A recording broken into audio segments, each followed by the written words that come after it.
This meeting is being recorded. Welcome, everyone. So nice to have you join us this afternoon during International Week. I'm Kat Odell, and I am an instructor in social sciences at Windward Community College. And it is my honor and privilege to have with us my friend, I will say, and colleague in the work that we do. Paul Hadik is President and Chief Executive Officer of PREL.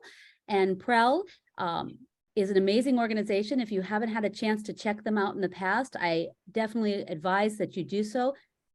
PREL stands for Pacific Resources for Education and Learning. They're an independent nonprofit organization with staff in Hawaii, American Samoa, the Commonwealth of the Northern Mariana Islands, Guam, the Republic of the Marshall Islands, the Republic of Palau, and the Federated States of Micronesia.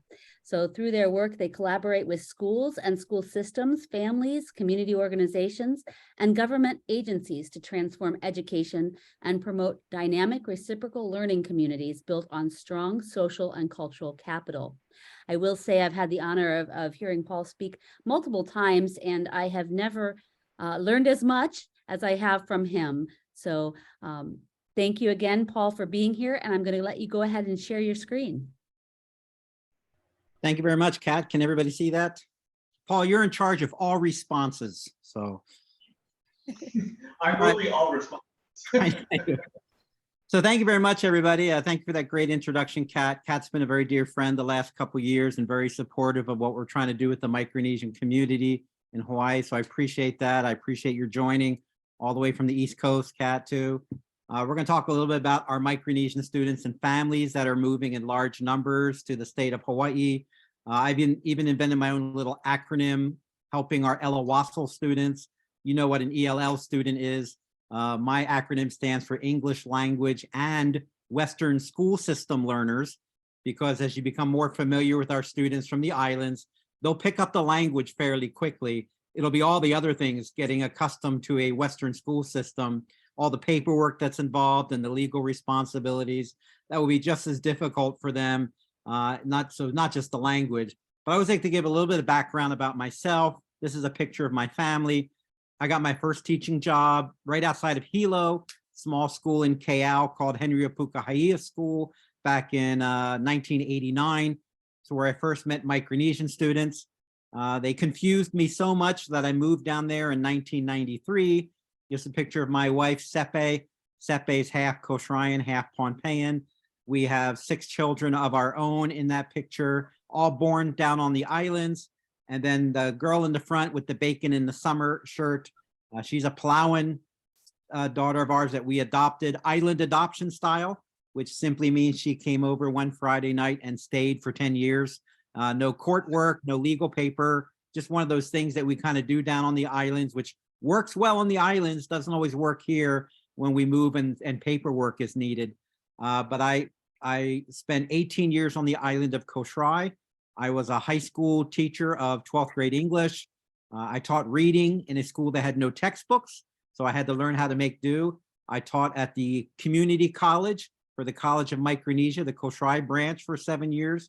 I was director of education for 4 years in Kosrae, and in 2011, I moved to the island state of Chuuk, lived there for 7 years. I was principal of Chuuk High School, in charge of accreditation before moving back here in 2017. So the information you're going to hear from me today is not something I researched or watched a YouTube video on. It's something I learned through experience as a Western trained educator who spent most of his life, on a small Pacific island. And also the fact that twice in my life, I had to make a very strict, severe cultural adjustment. I'm originally from Philadelphia, Pennsylvania. I wound up on an island that was 40 square miles with 5,000 people on it. For 17 years, I had to learn to eat different foods. I had to learn how to change my culture dramatically. But in 2017, when I moved back here, I had been gone for 25 years. I had to make a big adjustment back to the state of Hawaii. I didn't have a driver's license. I didn't have a credit score. I couldn't remember what my social security number was. All those changes that are impacting our families that are coming in from the islands, I had to go through myself. So I know how difficult it can be for some of these families. These are some of the things we're going to briefly talk about today. As we go through this, Kat's going to be monitoring the chat. So if you have any questions you want to type in, or if Paul is there and he wants to jump up and down and get my attention and ask a question, we can do it that way too. Thank you, Paul. All right, so Paul had asked a question earlier that was pretty good. He said, is Marshalls the same as Micronesia? So let's start with a basic geography lesson. There's no such place as Micronesia. So when we talk about Micronesia, that's a Western geographical construct that we've come up with that is talking about three separate nations. The Republic of the Marshall Islands, the Federated States of Micronesia, and the Republic of Palau. So they don't prefer to be called Micronesians. I'm going to ask your apologies today. I'm going to use the term myself just for simplicity's sake. I always ask my wife's permission first. She says it's fine. But when we use the word Micronesia, it's almost the same as putting North America, South America, and Canada all in one group. We know there's significant differences. So let's start with the Republic of the Marshall Islands. It's about a 4.5-hour flight to the southeast of Hawaii. The Marshalls they speak one language, the Marshallese language. They pretty much have a very shared culture and custom.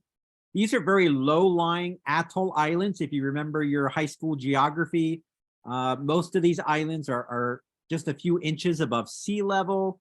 If you go to the capital in Majuro is only a couple feet wide in some spots. You can look out your car window and see ocean. You can look out the driver's side and see the lagoon. So one of the big concerns is what would happen if sea level continues to rise. The northernmost areas of the Marshall Islands is where the US tested 67 nuclear devices from the end of World War II until about the mid-1950s.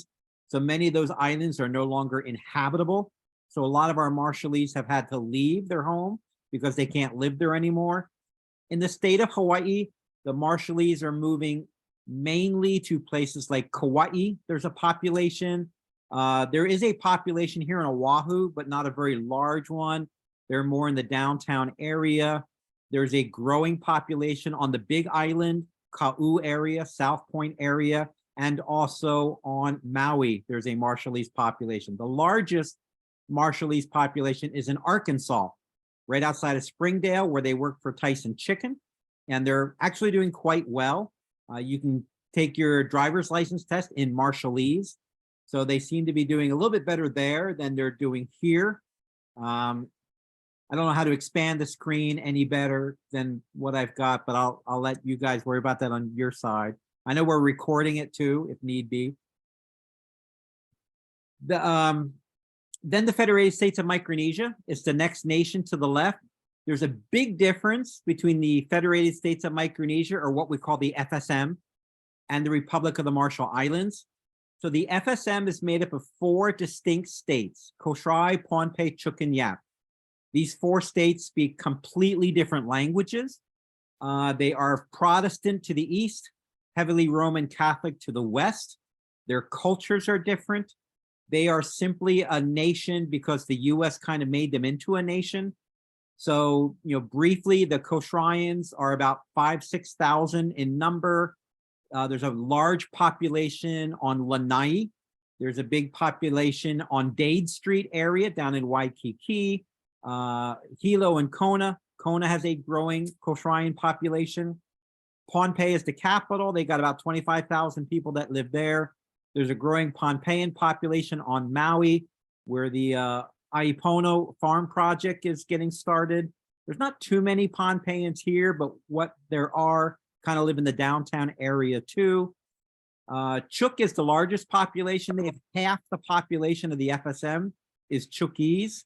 The thing to remember about Chuk that sets them a little bit apart is there's about 4 separate languages spoken in Chuk. Their education system and health system is probably the farthest behind in comparison of all the other places in the North Pacific. So as a large population of Chukese come here, they tend to really be behind in their schooling, their English. Economically, they've had some adjustments to make. For the most part, the Chukese are moving to Oahu. They are living in places like Mayor Right Housing, KPT, CAM4 housing, Pololo housing. They are starting to move more also to the Big Island, but they are our largest population of Micronesians here in Hawaii, are the Chukis population. Then the furthest west is the Yappies. The Yappies are still very cultural. They have a caste system. If you're from the main island, you're high caste. If you're from one of the outer islands, you're considered low caste, which can be a difficulty if you get two of them in your classroom, because the lower castes aren't comfortable speaking in front of the higher caste people. So, but there aren't too many Yappies coming this direction. They're mostly going to Guam. The few that are coming here, there's a group on Kauai, and there's a growing population on Pohnpei. There's not too many Yappies here on Oahu that I know of, though. What Yap is famous for, if you know your Hawaiian history, when we were trying to regain knowledge of our traditional wayfinding and navigating, it was Papa Mau Pialu from an outer island of Yap that came here in the 70s and worked with Nainoa Thompson and others at the Polynesian Voyaging Society to help kind of fill in the gaps and help restore traditional navigating. So that's the Federated States of Micronesia. They want to be referred to by the state from which they're from. So Kosraean, Pohnpeian, Chukis, or Yappies. If you need a translator and you just say, I need someone who speaks Micronesian, you're going to have 11 different languages show up. So it's also a good idea to be specific on what the language is.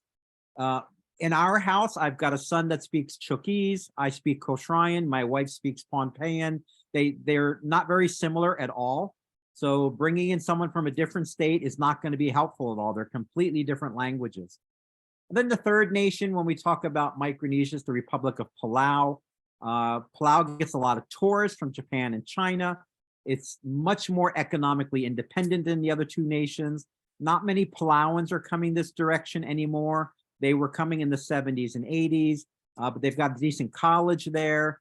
The few that do come go to UH Hilo. But outside of that, your biggest populations are your Chukis, followed by your Marshallese, your Pohnpeians, and your Kosraeans. So those three nations are what we refer to when we talk about Micronesia. But again, they want to be referred to as Marshallese, Palauans, or Kosraeans, Pohnpeians, Chukis, or Yappies. Up top, you see Guam and Saipan. Those two are part of the U.S. If you're born in Guam, or if you're born in the Northern Mariana Islands, you are a U.S. citizen. This gets a little bit complicated because people in Chuk tend to fly to Guam to have their children born, so that even though they're Chukis, they're also U.S. citizens. And a large number of the Chukis here in Hawaii are U.S. citizens that were born in Guam, but they may identify as Chukis. It makes a difference when it comes to things like financial aid or work study, what they're able to access. So that's a little bit of background about Micronesia. Why are they moving here to the state of Hawaii then? You may have heard of COFA. COFA is an abbreviation, stands for Compact of Free Association. This is just a treaty that the United States has with these three nations. Doesn't exist anywhere else in the world. It came about after World War II. The US took military control of all these islands until the 70s. These islands wanted their independence. The US was concerned that the Soviet Union at that time might want some power. So what the US said is, we'll make you a deal. We'll give you your independence, but we want this unique relationship with you through this treaty. And what the US gets out of this compact treaty is they get complete military control of all three of these nations and their surrounding economic zones. So the US gets control of about 2.5 million square miles of the North Pacific under this treaty. The way the treaty was written, that part can never end. They will control the area forever unless both sides agree to make a change. What these three nations get during this treaty is combined, they get about $210 million a year in funding for all three nations. It's split. I've had people tell me that's kind of a lot of our tax dollars going to these tiny islands. And what I like to point out is one Navy jet fighter costs about $205 million. So for the price of one airplane, the US gets complete military control of, again, 2.5 million square miles of the North Pacific. So financially, it's a really good deal for the US. This money can only be spent on education, health, and infrastructure. So when I was a teacher down there, my paycheck came from your tax dollars. So Paul, thank you very much for your hard work and paying your taxes willingly on a regular basis every year. I appreciate it. The other thing these nations get, which really impacts the state of Hawaii, is when this treaty started in 1986, the US made some promises. They said, we're going to help you develop your economy, your government. So send us your college students. Have them come here for college to get their degree and then return home. And to make it easy for them, we're going to give anybody from these three nations free entry into the US. As long as you have your passport, your Marshallese, your FSM or Republic of Palau passport, you can come to the United States. You don't need a job. You don't need to be in good health. You can stay as long as you want. Again, originally the idea was get your degree and go home. But since 1986, what has happened is these nations haven't developed economically. Minimum wage is about $1.50 an hour in many of these islands. The health systems have been overwhelmed as diabetes and diet changes have really affected the health of the people. 40 years on with the US, we still don't have one dialysis machine in any of those three nations. We don't have one homegrown surgeon in any of these three nations. So instead of people coming and getting their degrees and going home, people are coming and staying. It is easier for somebody from the Federated States of Micronesia to come to the US and stay than it is for somebody from Canada to come to the US and stay. So I think what started as a good idea had a lot of unintended consequences. These three nations have lost about 30% of their population in just the last 10 years. This is where the airplane lands. You're going to come this direction. You stop in Honolulu. And so a lot of them come here. They don't understand how expensive it is. And then they get stuck here. Now, the third thing they're allowed to do is join the US military. More young people from the Marshals and the FSM join the US military per capita than any of the 50 states. So they love this relationship. They enjoy joining the military. The downside to that is that when they finish, they lose all of their benefits, their veteran benefits, if they go home. So they can't access the health care. They don't get the home loans. So we have this really good group of well-trained, hardworking veterans that aren't returning to the islands because of this oversight in benefits. Now, this compact is very important because part of it ends in 2023, next year. And the part that ends is the money part, which means that every teacher, every health worker who gets their salary paid from the compact is in danger of losing their job in about 8 to 10 months. That's why more and more of them are moving this direction. Now, the compact is being renegotiated right now, but a couple of years ago, we got a new president. Then we had COVID, which stopped travel, and that put everything behind schedule. So pay attention to the news as you hear about these COFA renegotiations, because the state of Hawaii is on the front line of this migration movement as they come this direction. And the state has asked for some voice in extra money for health and education to work with this population as they come in. So what are some of the challenges they're facing to finish high school so that they can go on to college and be successful? I know Kat's been trying to get some data. What percentage of our COFA students as they move here are finishing high school and moving on? Now, some of the data we've heard before I get into this, I work closely with Princess Ruth Ke'alikalani School, which is downtown, middle school, I mean. He says of their Chukis students, 5% of them will finish the middle school and high school. There's a huge rate of dropout and pushouts, and we're going to talk about this in a little bit. And the best that we can find is there's probably a 20% chance a student's going to come in and finish high school. We're not even talking about what happens when they get into college. What we're finding is the younger they start, so when they come in their 5, they do better. Our biggest issue is the high school age students coming from the outer islands of the Marshalls and Chuuk and Yap, where they never speak English, they rarely have school. Those are the ones not finishing high school, which means, of course, they're not going on to college. So here's some of the obstacles that are really hurting their finishing high school in a timely manner or an academic manner that can get them on to college. Growing up in the US, I is more important than we. Growing up in the Pacific, we is more important than I. So even from an early stage, I remember hearing, what do you want to be when you grow up? You better work hard in school. It opens more doors for you, that sort of thing. That's not a Pacific Island mindset. So all of us who are teachers know how to identify those star students that we see potential in. What can be very frustrating when working with our Pacific Island families is if that star student happens to be, for example, a young female who's got a lot of family obligations, that is her role in the family, is to take care of those family obligations, not go to college, not pursue her own individual goals. And when you talk with the family members, it's almost like we're talking past each other when we say, boy, this student has a lot of potential, could really be something. Nobody thinks about the individual that way on many of these islands.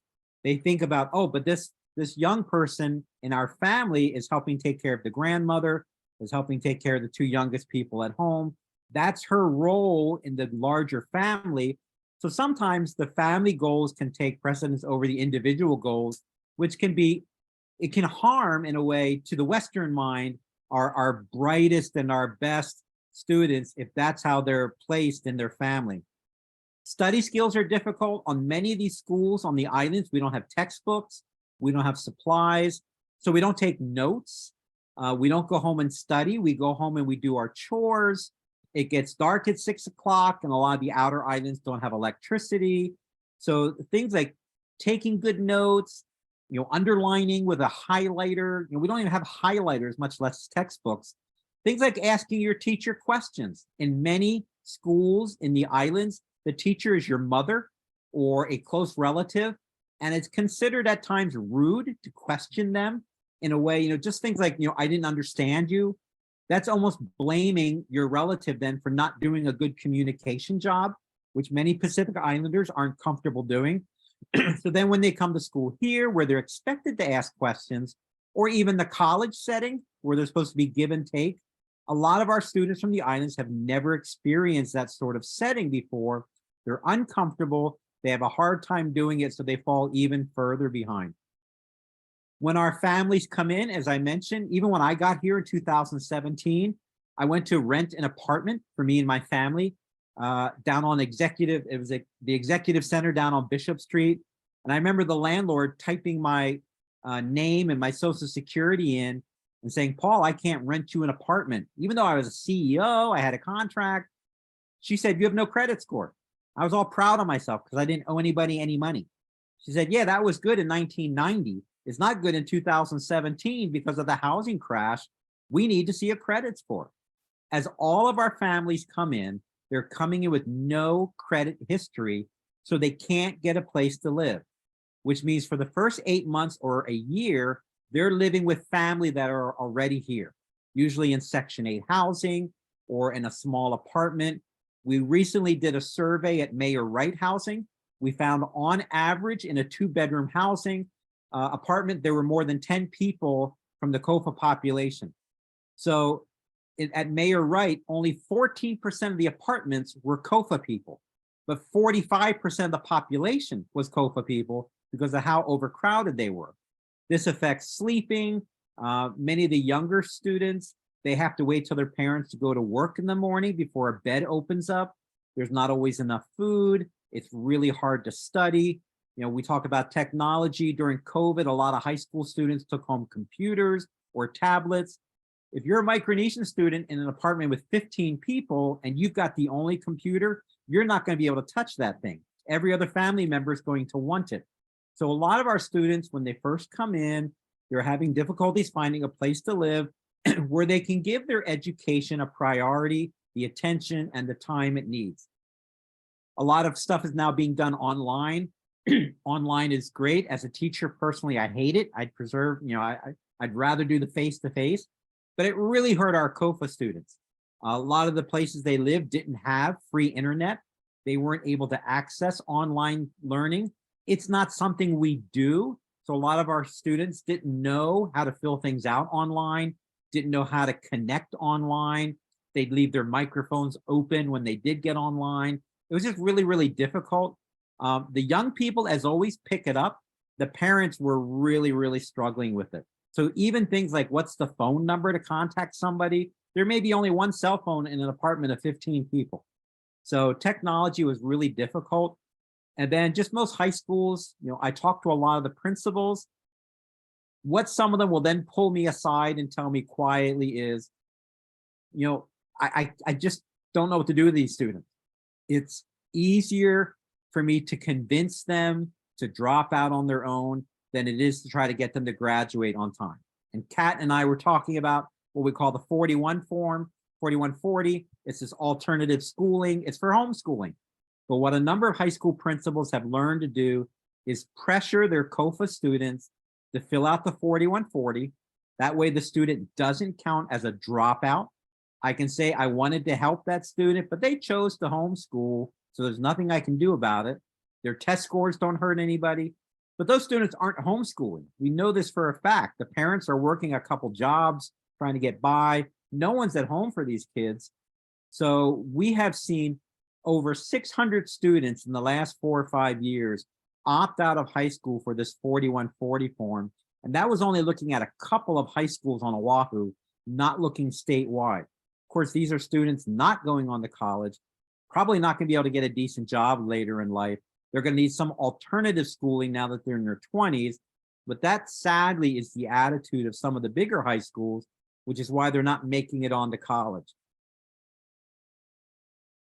So what are some of the things we can do if we want them to get into college, or once they get into college over at Windward side, to help them be successful? We've been talking at Prel, I know Kat's been thinking about this too, of when students come in and they're 15 or 16 and they barely know their alphabet, let's not throw them into a huge high school where they're taking algebra 2 and chemistry, and we know they're going to fail. Could we set up maybe a 1-year newcomer center, not just for them, but for their parents? On these islands, we don't sign forms. We don't need permission from anybody. I used to teach at the College of Micronesia, where you can get the Pell Grant. Well, the nice thing is every student down there qualifies, and so they get a nice refund. And you can get a $1,500, $2,000 refund per semester, which is more money than most of the parents are making. So the biggest issue every semester at the school was when the refund showed up, 3,000 relatives all came to the campus to try to get the refund. And whoever was the oldest relative could get that check if they wanted to. Secondly, once the check came out, you never saw the student ever again. So things like that, which can be a problematic here, what is the Pell Grant? What are some other options? Can I get a job off of campus? Parents just don't understand these things. So a newcomer center, not just for maybe our high school age students to catch them up, but also for the parents that are transferring into the state of Hawaii to help them understand the system, how it works. What happens when a young person turns 21 here, the legal authority they have, how does a college operate? Because again, when you go to the College of Micronesia, the president of that campus is my uncle, the secretary is my sister-in-law, 3 of the teachers live in the house that I do. So everybody knows everybody. You can just do things that you can't do here. Could we set up for our high school seniors or juniors places that have computers? Like could maybe, the teachers at the high schools don't want to stay after school till 6 o'clock. The kids don't want to take the computers home. They also don't want to go home because then they have to do all their chores. Could there be a place somewhere between a school and home that's got 20 computers in it, a Marshallese tutor, a Chookies tutor, where the kids can work on English and math? Everything stays locked up in a room at night. It gets charged at night. Possibly it could be located near the college too, so the students get used to the campus. You may consider WCC a small campus. Most of the College of Micronesia state campuses have 4 rooms to them, and that's it. And they're all right next to each other, so you don't have to walk anywhere. But just getting comfortable with how to navigate on a college campus, that might be a place to consider setting up one of these safe learning hubs filled with the computers and the tablets, so students could get used to it and everything is kept safe. One of the things we've been asking UH, and we haven't gotten much of a response, but we're going to keep pushing for it. We know we've got students doing good, in Manoa, at Hilo, at the Leeward side. We're trying to find out the Windward side, Chaminade. could the students who are juniors or seniors get 3 credits for being embedded either in a high school or in one of the smaller college campuses, just to help the new students coming in to see a role model, to help teachers maybe translate. They know where all the parents are. Let some of our college students now be of help in the high schools and the community colleges here in the state. This could be maybe a 3-credit class. It ends up not costing the school anything. I'm not hiring a tutor. I'm not hiring a teacher. I'm just kind of hiring a student who's getting some experience in the classroom, working with this unique population, again, knows where the family lives. So that's one of the things we've been kind of from the ground upping, especially the UH, where most of the students are right now. Let us know who those juniors and seniors are, so maybe they can be of help as kids try to transition. It would be nice to, as a parent and as a student, just what do you need to do to be able to get into college? Really, all we do down in the islands is if I'm in Koshrai, my senior year, I take the College of Micronesia entrance test. That's it. If I score good enough, a 5th grade level or above, I get a letter saying you're accepted to the campus, which is right next door to the high school. And so the next year we just go to the exact same place and we walk in a different door and we sit down and we start taking our 0, 8, 9 classes, our 2 years of remedial classes, or whatever it is that Pell grant pays for at any time. That's so much different than here. College is located at a different place. Just basic things like paperwork. The amount of paperwork America still does in this day and age, is overwhelming to us in the islands. We don't do paperwork for anything. Alphabetically, we don't do that. There's only 3 family names on every island. So you go by your first name and then your dad's name to tell you apart. We don't need permission for stuff. Yes, we all get our shots, but we may not have an updated shots record. A high school transcript, well, the high school's 5 feet away. We just call up the principal and they say, yeah, they graduated. That's good enough. So stuff that works on a tiny island, of course, doesn't work in the state of Hawaii. So maybe more communication with juniors and seniors and their parents that are in your area. And by the way, the best way to communicate with families, and you might giggle when I tell you this, is through Facebook. Micronesians may not have a cell phone, they may not have internet, but I swear to you, they have a Facebook account. All of us do. It's how we communicate. My wife has a Facebook account called Sepe's Baking and Cooking Lovers. She teaches healthy cooking on her Facebook channel. She has 1,500 members, most of whom are Micronesians here in the state. And what schools have started doing in Maui and the Big Island, if someone vanishes for 2 weeks, they reach out to my wife. She can kind of find out through her channel where they are.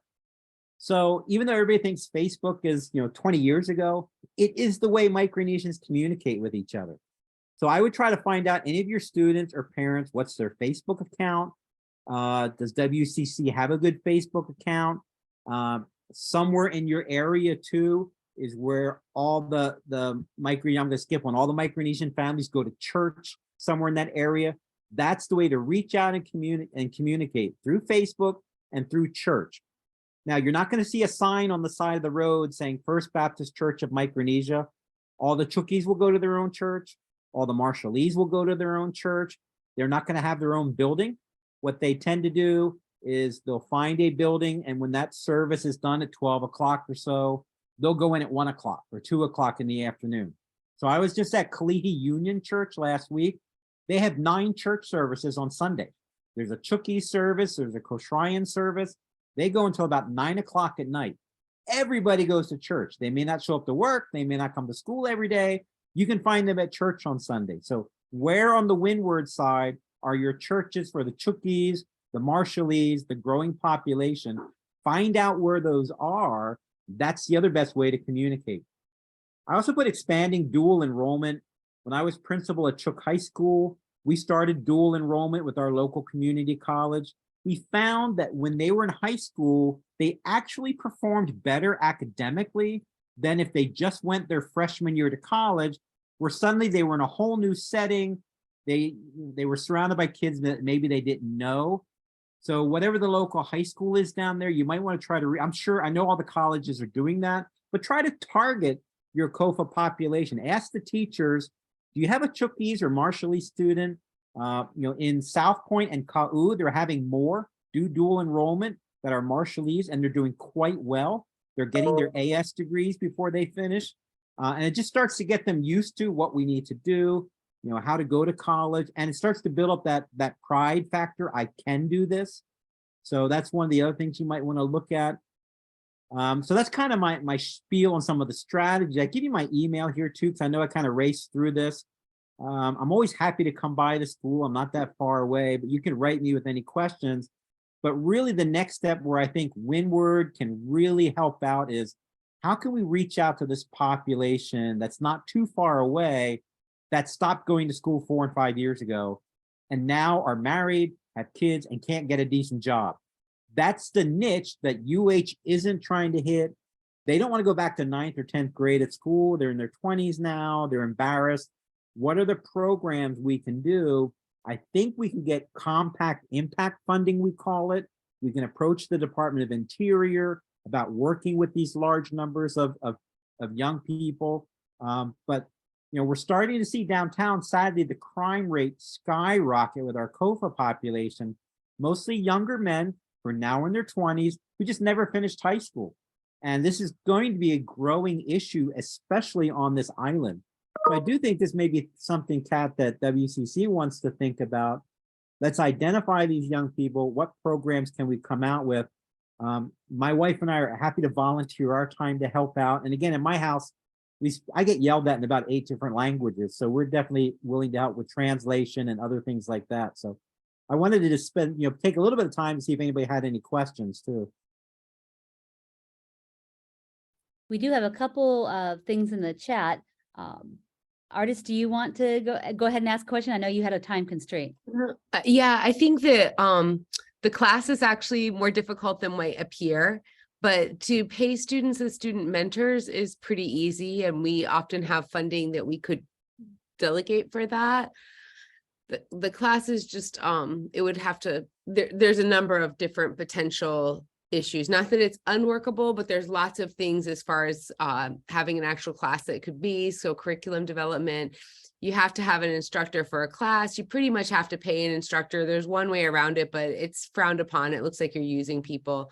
But the paying them to be peer mentors wouldn't be so hard. I think some of the other action projects that you mentioned were really exciting. We don't have as many Pacific Islander students on this side as on certain areas of the island. In fact, when we started working at the Hawaii Youth Correctional Facility, that sadly like quadrupled our Pacific Islander population at Windward one year.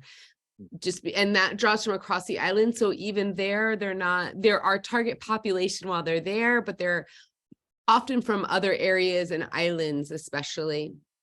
But we do, of course, that's not an excuse not to serve. We definitely serve them at HYCF. And if we had a way of identifying them better, I think that we have a very strong early college program, and we're always looking for ways to bring in students who we know can succeed, but need the supports to do that. It's really the idea of identifying and making it happen, especially when it's not as obvious a population on this side. And we're happy to play. Yeah, Ars, if you ever have any announcements of programs or things you want to do, you can either share with Kat. I can, we'll put it on my wife's Facebook. That will again help most of the Micronesians on this island know about these opportunities. We just don't know about these opportunities because, again, we're not paying attention to these things the way most other, Western-born young people and families would. So feel free to share things with me that we can circulate. That's I do a great think idea. The population grow on this side. Even we'll have a Hole promise this year for the coming fall. If a student submits their FAFSA and they don't get their tuition covered, which probably most in our Pacific Islander population would, but if they don't, then we're going to back them up. So no matter what, they don't have to worry about tuition when they come here next year. So we can share that. And also maybe there's a way to share early college somehow to help. The stories you told really resonate. My best friend's husband is Samoan. He chose not to take a full ride for college on football to help his family. And it's the right human choice. these are like really right human choices, just really wrong colonized choices, right? And then short-term and long-run consequences too, like short-term helps, long-term, maybe in the long term, less able to provide. So sometimes it's also contextualization. When I worked on a reservation, we talked a lot about providing for your family over the long term. No, you're right. And we aren't real long-term thinkers. We None just of have us. never had to. I mean, life is kind of nice. So that's the other thing we're trying to work with families and parents as they move here is you're going to live here. You might need to adjust some of the ways you've thought, things that have worked out on an island. You have to think long-term here. So. Yeah, it's part of it too, is like finding the right metaphors. So for example, people would say, oh, you know, like when I worked with a certain tribe, like, oh, nobody knows how to save. They don't value money, blah, blah, blah. They don't value. And then I thought about it, and they had giveaways for first birthdays and funerals and other things. And you saved, like, when my daughter turned 1, we had 100 people show up on my front lawn because you advertised the whole, we had to give away to every single person there. We fed every single person. I was saving like from the moment she came out of me till that first birthday, right? Yeah. So it's not the case that long-term planning, it's just culturally relevant long-term planning. And then considering, you know, if we can use that as a metaphor to help not change people, but help them to survive in better ways in their new context. You're right. And what we always say down there is we don't know how to save Western style, but Westerners don't know how to share island style. Right. So. Right. And the wealthiest people are those who give it away. Yep. Yep. Right. And that's how you are of stature. That's and we correct. see this even in like where I'm from too, like poor people are more generous, right? Yep. And we actually see that. I think our economists there's studies that show that poor people per dollar actually do give more than the wealthy. Yeah. And that doesn't even account for all the times like I send $50 to my brother on the reservation so he can cover his phone bill or buy a shaving kit, you know? So if we really took into account all the charity that went on among the poor, it's so much greater than anything going on. It's just not helping. Okay. You're right. Sorry. Resonated. Thanks. Yes, Paul. I think you're muted. I can't hear you. Yep, sorry, I muted you all earlier for background noise. Go ahead and unmute. Okay, got it. Yeah, comment and question. Comment first. I moved here from California almost exactly 30 years ago, and it's interesting, Paul, the commentary you make about Micronesians and Hawaii is almost what Californians might make of folks in the Pacific Islands to California. It's just interesting the comparison there. And question, so Micronesians have this compact and free association. They can come here to Hawaii. Where do they live? How do they find housing and all that? Is there just an informal network of family members that they would go to, like maybe what existed in the 19th century in New York City, perhaps? Yeah, and that's what started. You move in with family. Yeah.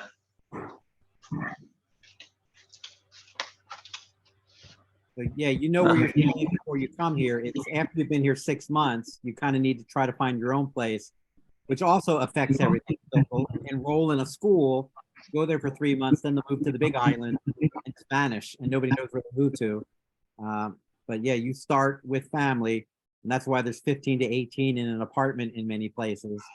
And then once that family moves and gets their own place, the next wave comes in and stays with them. So. Interesting. Okay, cool. Thank you. Do we have any other questions from anybody who's either in our library location or online? Audrey. Well, no, I just have a comment. I think this was the most important event that we had today, and I wish more people came out, you know, especially since we look at early college. I wish more people came out, and I just wanted to thank you for sharing. I don't know where to hear. here's the webcam. I just wanted to thank you for coming out. I know you're recording it, Kat. Is it possible if we can send out a link for people to see it? Because I think more people need to see this and know the information to see what kind of population we have and what population we're serving or not serving. Yeah, I think it's great. Absolutely. I think we're good on our end. Everyone's going to their next meeting. Okay, great. Well, I just want to say thank you again so much to Paul. We certainly appreciate you being here today and look forward to a continuing relationship with you as we work towards supporting these folks in particular at Windward Community College and as a community at large. So thank you, Paul, very much for all the work that you're doing. Yes, thank you. And again, I'll always be happy to come over there sometime and do this face to face if you need me to. We'd love to have you. Thank you. All right, we'll see y'all later. Thank you so much, Paul. This was lots of insight. I love it. Thank you so much. Thank you, appreciate it.